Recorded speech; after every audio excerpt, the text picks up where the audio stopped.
வணக்கம் சொந்தங்களா, எல்லோரும் எப்படி இருக்கீங்க? நல்லா இருக்கீங்களா? சாப்பிட்டீங்களா? மழையெல்லாம் எப்படி இருக்குது உங்கள் ஊரெல்லாம்? எங்கள் ஊரெல்லாம் ரொம்ப டேமேஜ் ஆகி போச்சு. எங்கள் ஊரில் பஸ்ஸு ரோட்டு 2 நாளாக பஸ்ஸு வரல. நேற்றுலேருந்து பஸ் போகுது. பாலம் பூரா இடிஞ்சு விழுந்து போச்சு. திருவண்ணாமலை ரோட்டில் பஸ்ஸே வரல. நேற்றுலேருந்து தான் பஸ்ஸு வருது.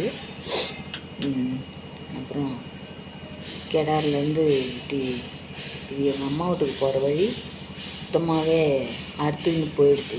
ஆளுங்க நடந்து கூட போக முடியாத அளவுக்கு ஆகிப்போச்சு. அண்ணாண்டியும் போக முடியாது, இன்னாண்டியும் வர முடியாது. வழி அந்த அளவுக்கு ரொம்ப பள்ளமாக ஆகிப்போச்சு. ஒரு வீடு அடிச்சுன்னு போயிட்டு பாவம், ரொம்ப கஷ்டமாக இருக்குது. வீடு இல்லாமல் கோயிலில் தங்கியிருக்காங்க. கஷ்டமாக இருக்குது. 5 பசங்க அந்த பொண்ணுக்கு கோயிலில் தங்கியிருக்காங்க. ரொம்ப கஷ்டமாக இருக்குது. இந்த மழை எல்லாரையும் ஒரு உலுக்கி எல்லாம் ரொம்ப சேதாரம் பண்ணிட்டு போயிடுது. பாவம், அவங்கவுங்க கொல்லியில் உளுந்து வரைச்சவங்க, நெல் நட்டவங்க எல்லாம் ரொம்ப கஷ்டப்படுறாங்க. என்ன பண்ணுவாங்களோ தெரியல. பாவம், நானே வேலைக்கு வர்றதுக்கு ஒரு 6-7 கிலோமீட்ரு போய் அதுக்கப்புறம் இங்கே வரேன். நான் என்ன பண்ணுறது? இந்த அளவுக்கு இந்த மழை